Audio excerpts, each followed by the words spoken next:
Abra comigo a sua Bíblia em Apocalipse capítulo 2. Gente, eu quero começar hoje uma série de mensagens sobre as 7 cartas do Apocalipse, amém?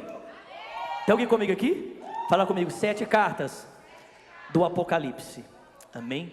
Eu quero começar hoje pregando aqui a primeira carta que está aqui em Apocalipse capítulo 2, a partir do versículo de número 1. Você está empolgado? Alguém quer ouvir a voz de Deus aqui essa noite? Gente, a minha oração de Orlando até aqui foi: Deus, eu quero ouvir a sua voz, eu preciso ouvir a sua voz, amém? Eu não sei você, mas eu não vim aqui para falar apenas, eu vim aqui para ouvir, amém? Eu preciso ouvir Deus através da sua palavra. Mais alguém aqui? Mais alguém aí? Glória a Deus. Apocalipse 2, versículo 1 diz: ao anjo da igreja em Éfeso escreva: essas são as palavras daquele que tem as 7 estrelas em sua mão direita e anda entre os 7 candelabros de ouro. Conheço as suas obras, seu trabalho árduo e a sua perseverança. Sei que você não pode tolerar homens maus e que colocou à prova aqueles que diziam ser apóstolos, mas não são, e você descobriu que eles eram impostores. Você tem perseverado, tem suportado os sofrimentos por causa do meu nome e não tem desfalecido. Contra você, porém, eu tenho isso: você abandonou o seu primeiro amor. Lembre-se de onde você caiu, arrependa-se e pratique as obras que você praticava no princípio. Se você não se arrepender, virei a você, tirarei o candelabro do seu lugar. Mas há uma coisa que tem ao seu favor: você odeia a prática dos nicolaítas, como eu também as odeio. Aquele que tem ouvidos para ouvir, ouça o que o Espírito diz às igrejas. Ao vencedor darei o direito de comer da árvore da vida que está no paraíso de Deus, amém? Senhor, fala conosco nessa noite. Queremos ouvir a tua voz aqui nesse lugar, pela internet, aonde quer que essa celebração, ó Deus, chegue. Nós queremos ouvir a tua voz. Fala conosco, nós precisamos do Senhor. A nossa religião, o nosso relacionamento não é apenas de uma via única. Não apenas nós falamos, mas o Senhor também fala, e nós queremos te ouvir.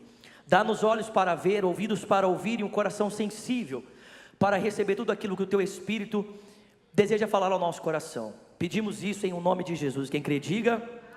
Se eu te perguntasse nessa noite quais as palavras que você relaciona com esse livro da Bíblia, provavelmente algumas delas seriam medo, desespero, sim ou não?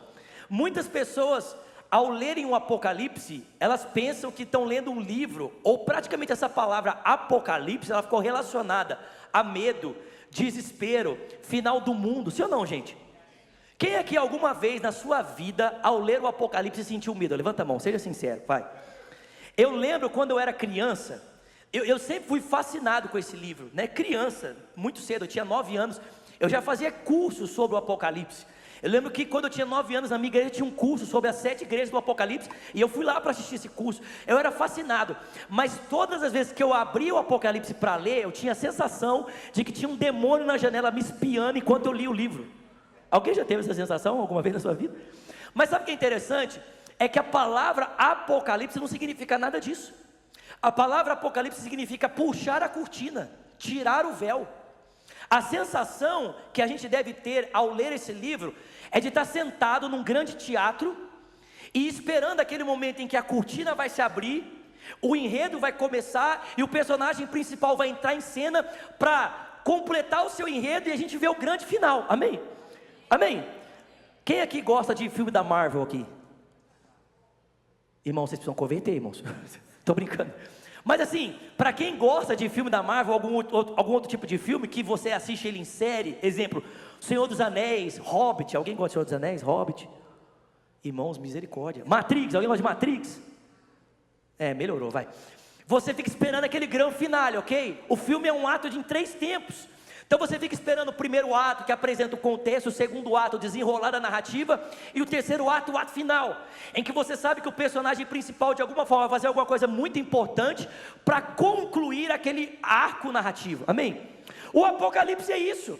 O Apocalipse é o livro que abre a cortina para nós, e ele está apresentando o grande finale, o momento em que o ator principal da história vai aparecer para completar aquilo que ele já havia começado.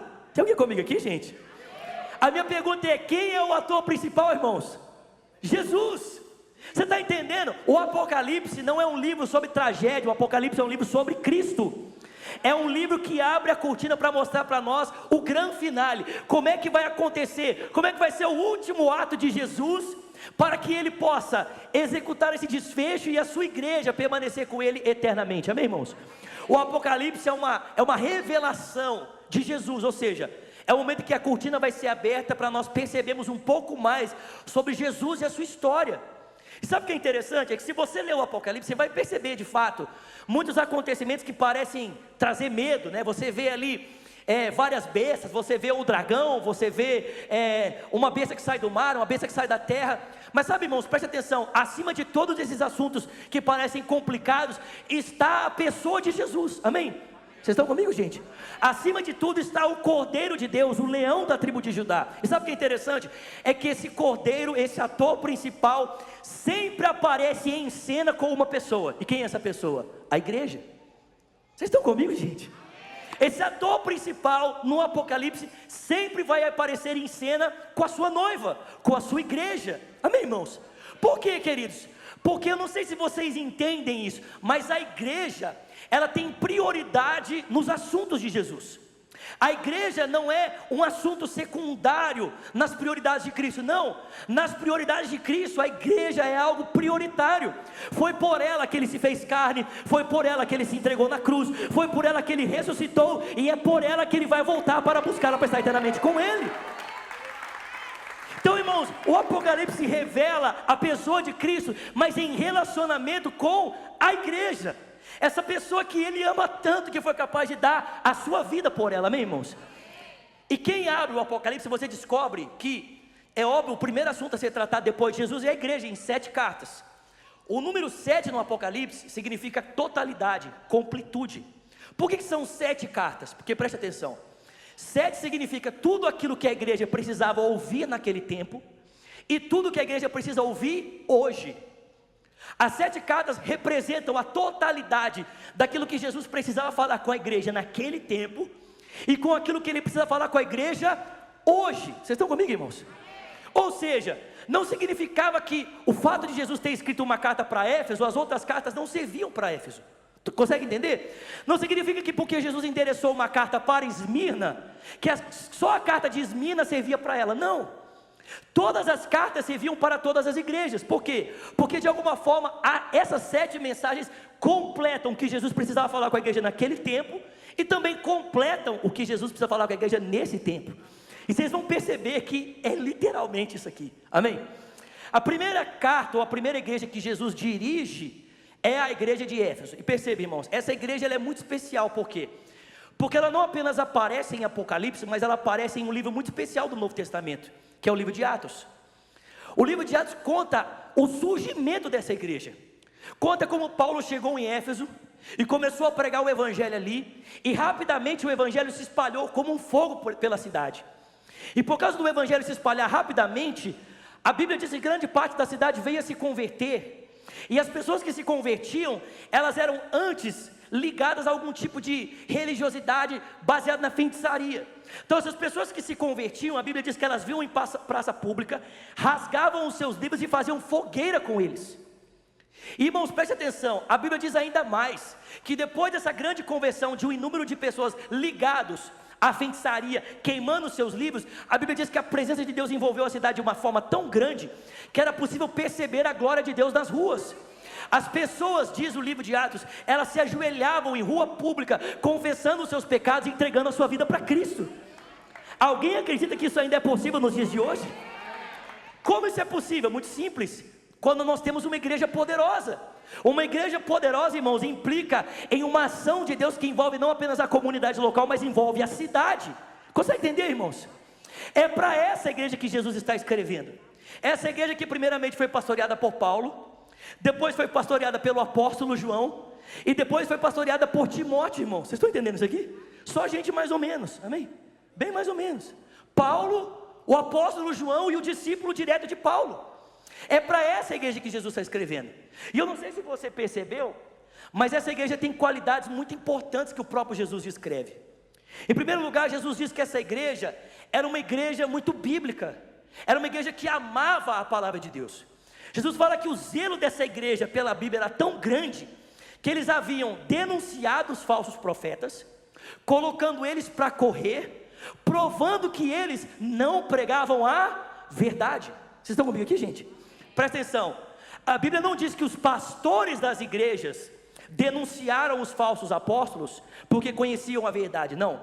A Bíblia diz que a igreja havia sido profundamente discipulada na verdade do Evangelho, e eles tanto conheciam essa verdade, que quando pessoas começaram a falar algo diferente daquilo que eles haviam aprendido com Paulo, com João e com Timóteo, eles começaram a dizer: cara, isso aí não é o Evangelho, isso aí não provém de Cristo. E a Bíblia diz que essa igreja colocou esses falsos apóstolos para fora, provando que eles eram mentirosos. Vocês estão comigo, gente? Essa igreja era uma igreja extremamente bíblica, ou seja, o pessoal gostava desse negócio de Bíblia, amém? Gostava desse negócio de evangelho, de palavras. Vocês estão comigo? Segundo, o apóstolo João, ou o Senhor Jesus, através das palavras de João, vai dizer que essa igreja não apenas era uma igreja bíblica, mas também era uma igreja muito perseverante, uma igreja que era perseverante no seu trabalho, ou seja, era uma igreja ativa. Mesmo que houvesse dificuldades para o trabalho, esse pessoal estava ali incessantemente lutando e trabalhando pela causa do Senhor, amém? Ou seja, se você entrasse na igreja de Éfeso, você não ia ver ninguém sentado, acomodado, esperando que alguém fizesse por ele aquilo que ele mesmo deveria fazer. As pessoas trabalhavam, todo mundo arregaçava as mangas, o pessoal tinha interesse pelo serviço voluntário, amém, irmãos?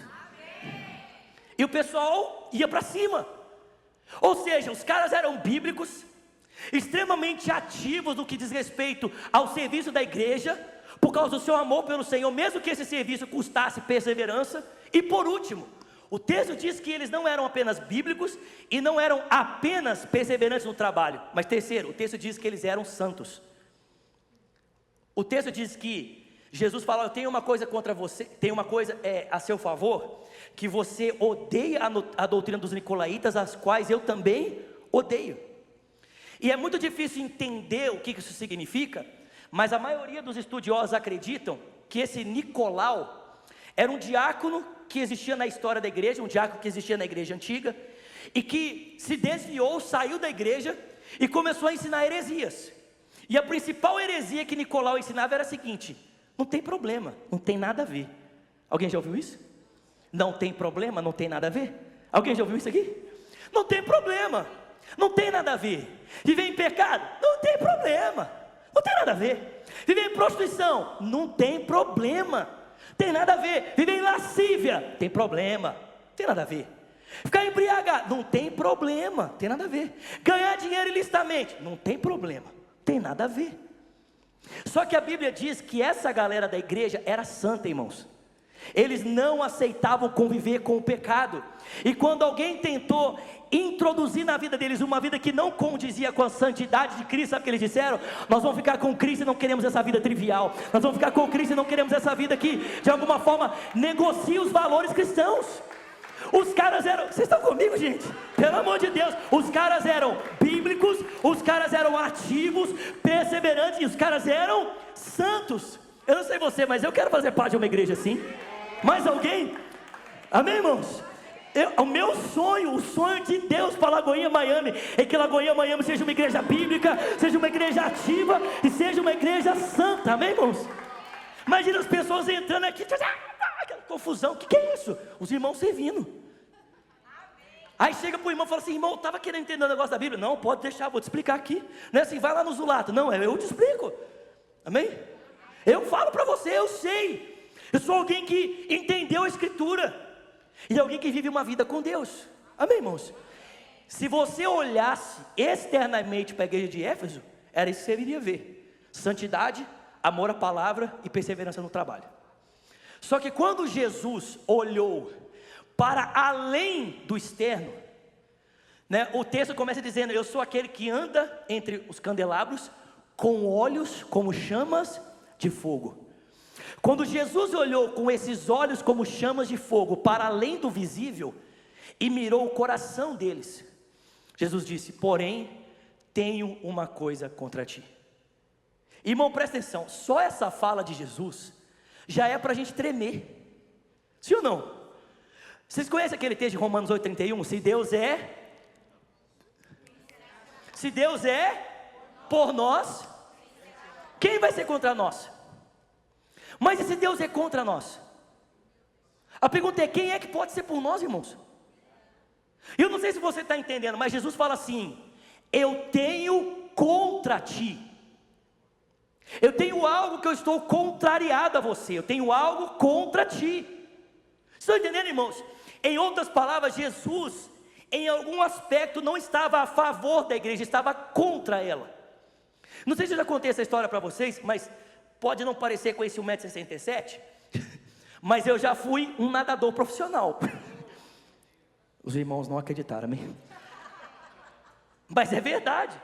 Eu já fui nadador profissional, competi, provas, né, e tudo mais, com esse 1,67 m. É óbvio que eu não ganhava nada, amém, irmãos? Mas eu competia, amém? É óbvio. Mas olha só, eu lembro que uma vez nós fomos fazer uma viagem, e tinha um menino da minha equipe que ele era muito maior do que eu, o que não era muito difícil, né? E esse menino era muito zombador, era muito zoador, e ele zoava todo mundo, tirava sarro de todo mundo e tal. E aí um dia, ele pegou e tirou sarro da minha mãe. Aí os meninos da equipe começaram, né? Não acredito, zoou sua mãe, gospel aqui. Alguém conhece essa história do gospel aqui? Né? E aí, irmãos, eu inflamado pelas pessoas, parti para cima dele. Só que ele era muito maior do que eu. Sabe o que ele fez? Ele estendeu a mão e me segurou pela testa. E eu fiquei assim, eu vou te... vem aqui. E fiquei assim. Quando ele cansou, sabe o que ele fez? Ele tirou a mão e eu me esborrachei do outro lado. Mas, irmão, você consegue entender que é exatamente isso que essa expressão significa? Tenho, porém, contra ti. É como se Jesus estendesse as mãos, mas não para nos abençoar, mas para nos parar. Eu tenho algo contra ti. E o que é que eu tenho? Presta atenção, irmãos, olha as palavras. Jesus disse, que você abandonou o seu primeiro amor. Presta atenção, não é que você perdeu, não é que você esqueceu, e nem que você deixou. É que você abandonou. Porque presta atenção, você pode esquecer uma coisa involuntariamente, sim ou não? Sim ou não, Camila? Sim. Esqueci, semana retrasada, meu inalador lá no cinema. Foi involuntário, esqueci.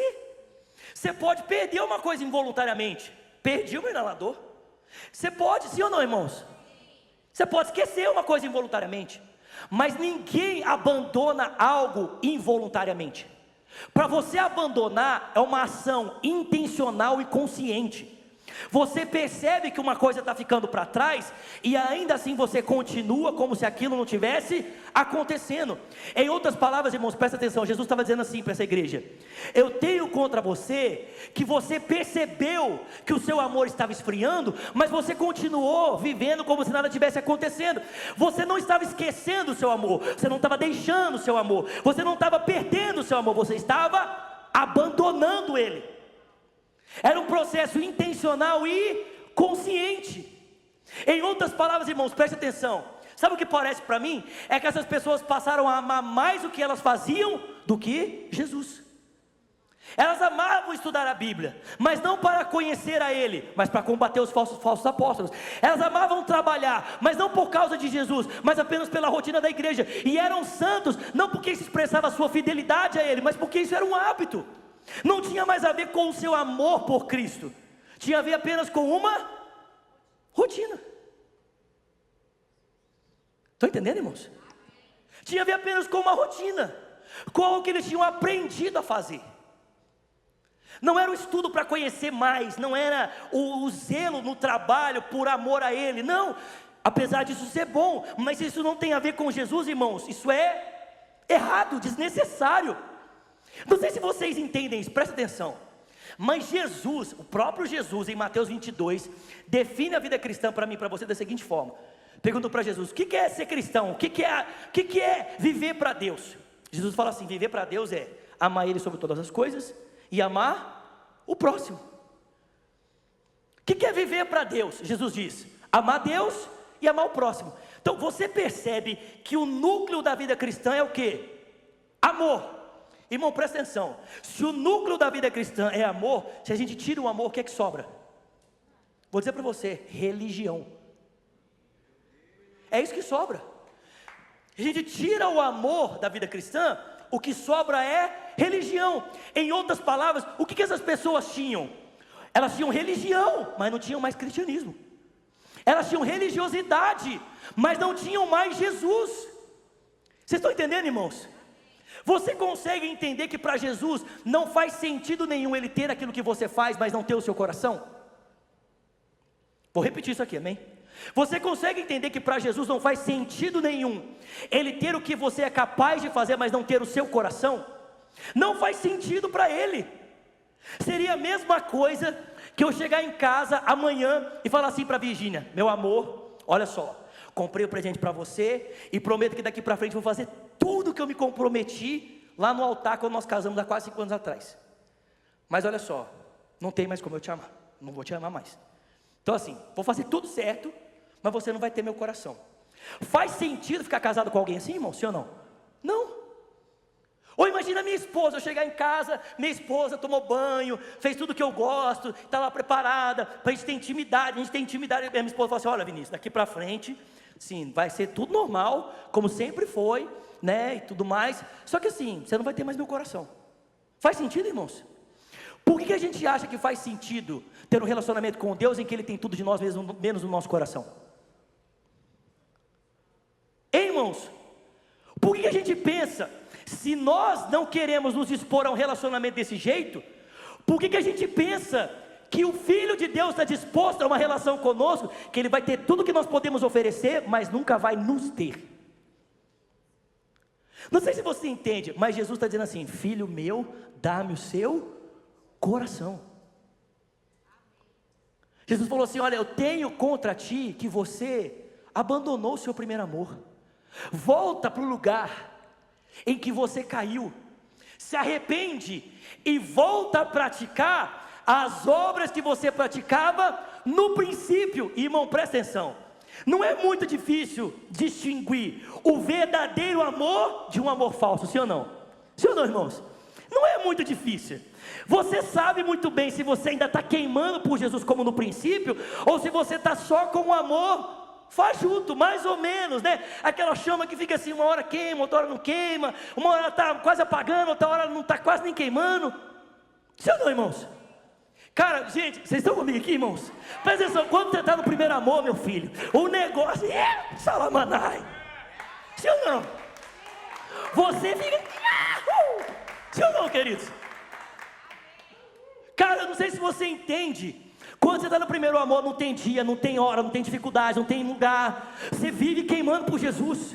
Você está no culto, você está queimando, você vai embora, você vai queimando, você chega em casa, você está queimando, você acorda outro dia, você está queimando também. Se alguém fala para você assim: vamos orar, vamos ler a Bíblia, vamos buscar, por quê? Porque você está queimando, tudo que você quer é mais dele na sua vida. Mas, irmão, quando o negócio deixou de ser amor para se tornar religião, não é mais assim. Aí você começa a ficar cheio de frescura.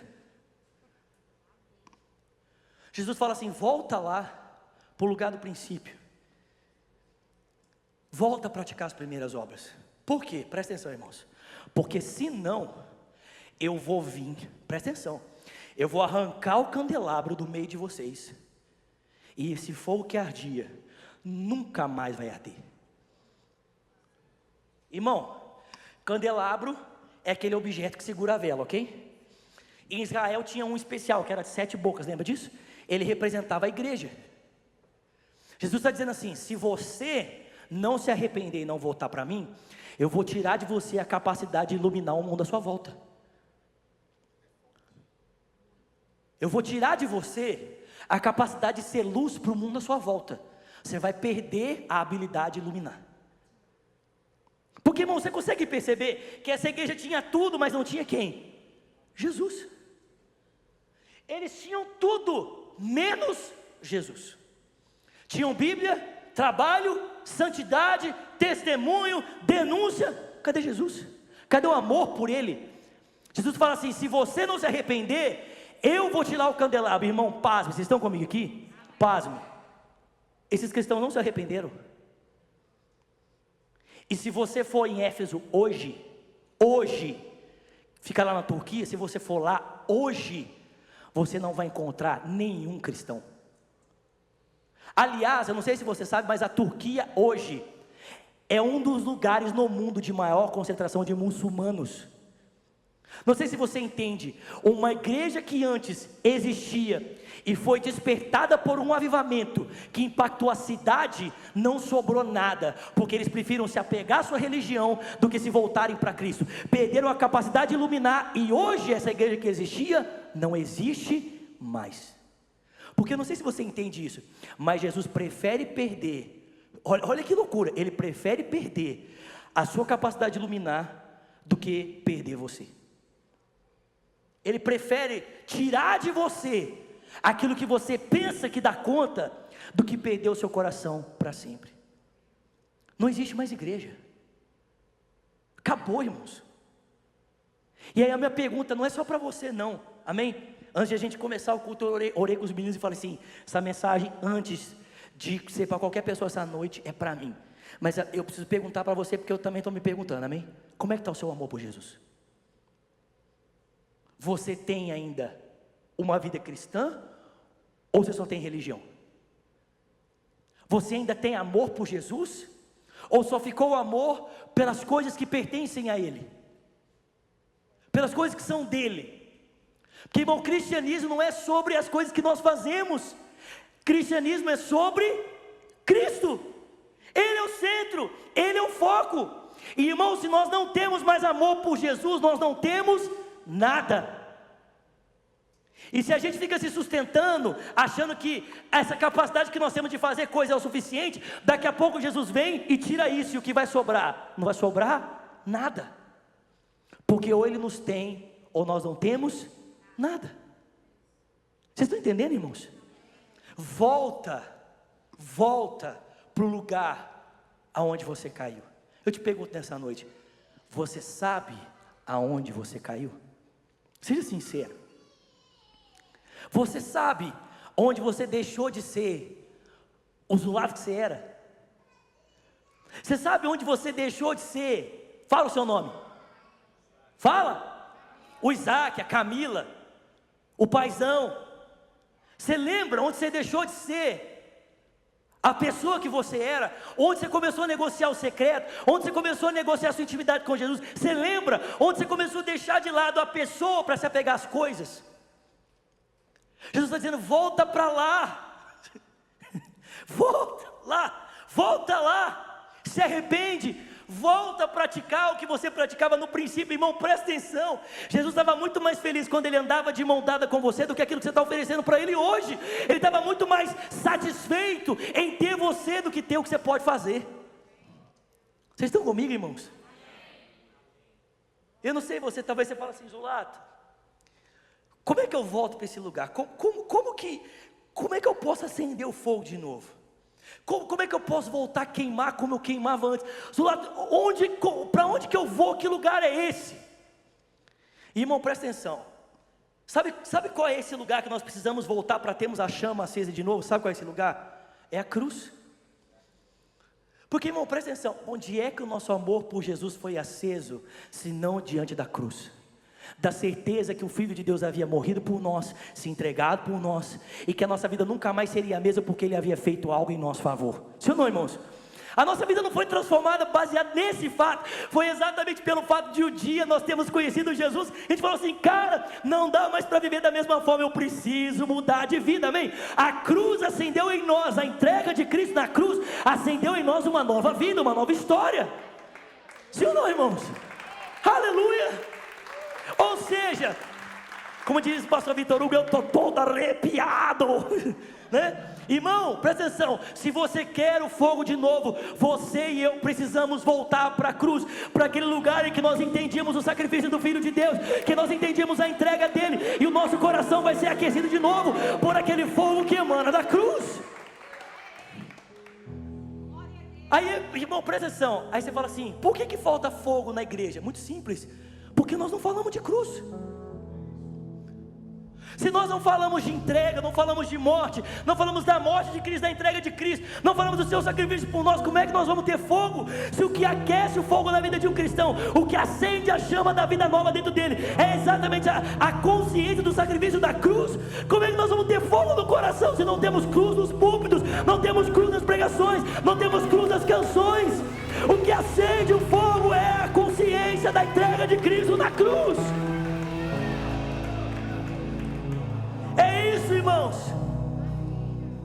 Volta para lá. Volta para o lugar onde você caiu. Volta a praticar as primeiras obras.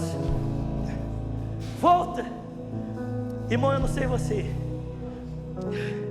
Eu sei, é perigoso falar isso. Mas eu prefiro perder o meu ministério do que perder Jesus. Eu prefiro perder o meu chamado do que perder Jesus. Eu não posso perder Jesus. Eu não posso perder Jesus. Porque não adianta nada ter isso aqui e não ter Ele. Qual é o sentido de pegar o microfone para falar dele e não ter a sua presença? Qual é o sentido, irmãos, de alguém cantar canções que falam sobre Ele e não andar no relacionamento com Ele? Qual é o sentido disso? Não há sentido. O ministério, a vida cristã, a vida da igreja só faz sentido se nós tivermos Jesus. Se nós tivermos Jesus, Ele é tudo o que precisamos, Ele é tudo o que queremos, Ele é suficiente para nós. Aleluia, aleluia. Você pode levantar suas mãos a Ele nessa noite. Pelo amor de Deus, Lagoinha Miami. Que é isso? Que Jesus maravilhoso é esse? Ele não abriu mão de você. Eu digo para você essa noite, Ele não abriu mão de você. Não importa onde você esteja, Jesus não abriu mão de você. Não abriu mão da sua vida, da sua história. Aleluia. Vamos, levanta suas mãos aí, pelo amor de Deus.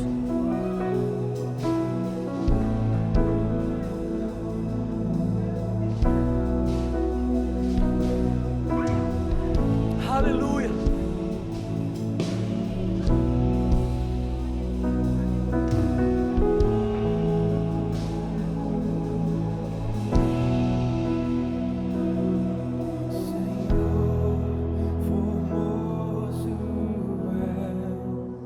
Aleluia. Tua face eu quero ver, pois quando estás nesse lugar, tua graça invade-me. Peça, acende a chama, acende a chama, ó Pai, que uma vez brilhou, vem limpar, brilhar, resplandecer o eu.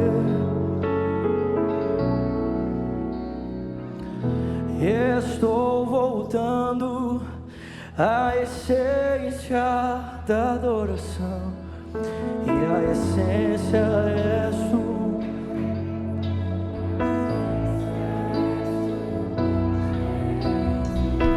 Oh, me perdoa, como a essência.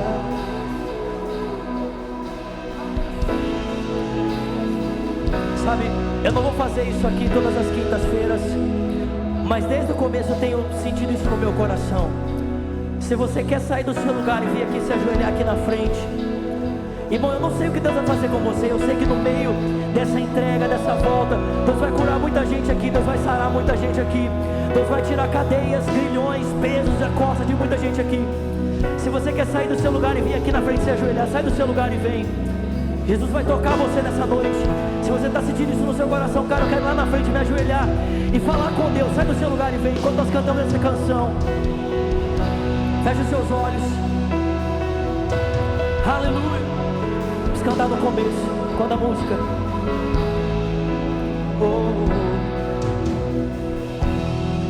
Quando a música esmorece e o resto desaparece, simplesmente a ti me achego. Vamos lá, Goiânia, amanhã, vamos. Ansiando oferecer algo de valor pra abençoar teu coração. Mais que uma canção, mais que uma canção eu te darei, pois apenas uma canção não é o que queres de mim. Mais profundo, busca, Senhor, do que os olhos podem ver. Queres meu coração. Levanta suas mãos e cante. Estou voltando, vamos.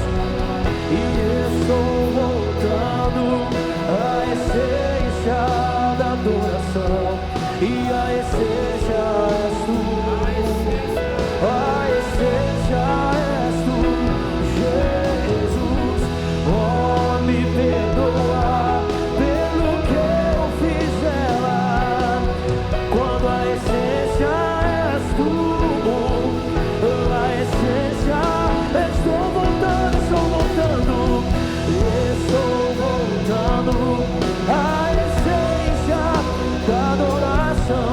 E a essência és tu, e a essência és tu, Jesus. Oh, me perdoa pelo que eu fiz dela. Quando a essência és tu, e a essência és tu, Jesus.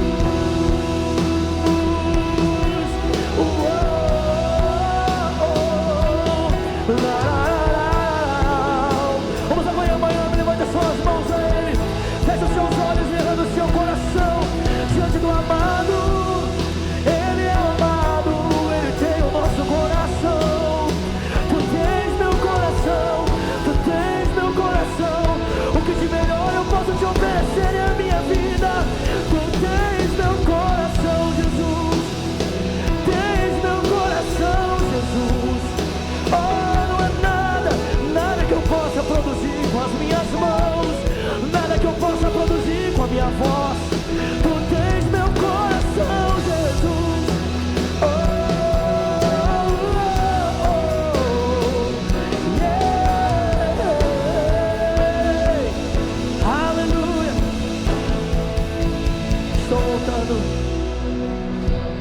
Estou voltando à essência da adoração. E a essência és tu, a essência. Oh, me perdoa que eu fiz dela. A essência és tu. Mais uma vez estou voltando, estou voltando à essência da adoração. E a essência és tu.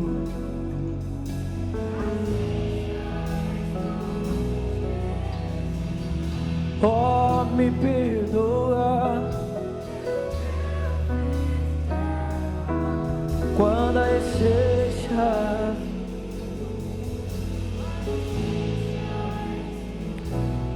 Jesus. Feche os seus olhos com as suas mãos sobre o seu coração. Ore comigo dizendo essa noite: Senhor Jesus, meu coração é teu. Eu te entrego tudo que sou, tudo que tenho. Diga: minha vida é tua. Eu reconheço que tu és o meu Senhor e o meu Salvador. Recebe a minha vida, Jesus. Ore também dizendo: e eu, Jesus, que um dia andei nos teus caminhos, mas eu me desviei. E nessa noite, arrependido eu volto, na certeza de que o Senhor me recebe. Seus olhos fechados, suas mãos sobre o seu coração. Se você está aqui nessa noite e você diz: eu quero voltar para Jesus, ou você diz: eu quero entregar minha vida para Jesus, nós queremos orar com você, queremos orar por você. Se você quer receber essa oração, levanta uma das suas mãos. Eu quero conhecer você. Você que diz: eu quero entregar minha vida a Cristo, eu quero voltar para Jesus. Na internet você vai digitar hashtag eu decido por Jesus. Digita para nós hashtag eu decido por Jesus, ou hashtag eu quero um novo começo. Digita para nós. Nós queremos orar com você, queremos orar por você nessa noite. Você que diz: eu quero entregar minha vida a Cristo, está aqui nesse auditório. Você diz: eu quero voltar para Jesus. Levanta bem alto uma das suas mãos, bem alto, bem alto. Tem uma mão levantada aqui na minha direita. Mais alguém? Levanta bem alto, bem alto. Nós queremos orar com você, queremos orar por você. Aleluia. Vamos cantar mais uma vez enquanto o pessoal da internet vem digitando. Levanta suas mãos, feche os seus olhos. Estou voltando, estou voltando. Eu sou a essência.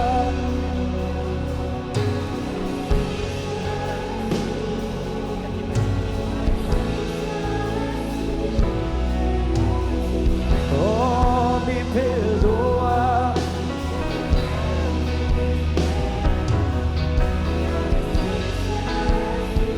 Mais uma vez, levante as suas mãos, vamos, levante a sua voz. Estou voltando, estou voltando. Eu preciso te ouvir, preciso te sentir, sentir uma nação, Jesus. Sem teu abraço, teu carinho, teu perfume.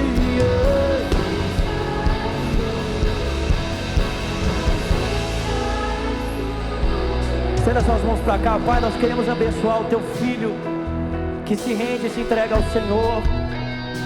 Queremos declarar que ele é seu, a vida dele pertence ao Senhor. E como igreja nos comprometemos em amar, em servir, em viver com ele a tua vida para a honra e para a glória do teu nome. Em nome de Jesus, amém, amém. Olha só, quando alguém toma essa decisão que você tomou, a Bíblia diz que o céu faz uma festa. E se o céu faz uma festa, nós também vamos fazer uma festa por você. Eu vou contar até 3. Eu quero que você se vire para conhecer uma igreja que já te ama e orava por você. Pode ser? Glória a Deus. Vocês estão comigo? Vamos lá? Todo mundo junto? Bora, bora, bora, bora. 1, 2, 3. Seja bem-vindo. Estou voltando, diga. Estou voltando a essência. São 20 novos começos pela internet, glória a Deus. Aleluia. A essência é tu, Jesus. Pelo que eu fizer, 53 novos começos online. Alguém pode celebrar o Senhor essa noite? 54 novos começos, diga: estou voltando. Estou voltando.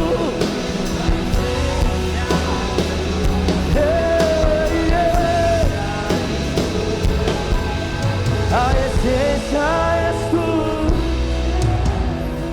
Que a graça do nosso Senhor Jesus Cristo, o amor de Deus Pai, a comunhão e o consolo que vem do Espírito seja com o povo de Deus aqui e espalhado em toda a terra, desde agora e para sempre. Quem crê, diga.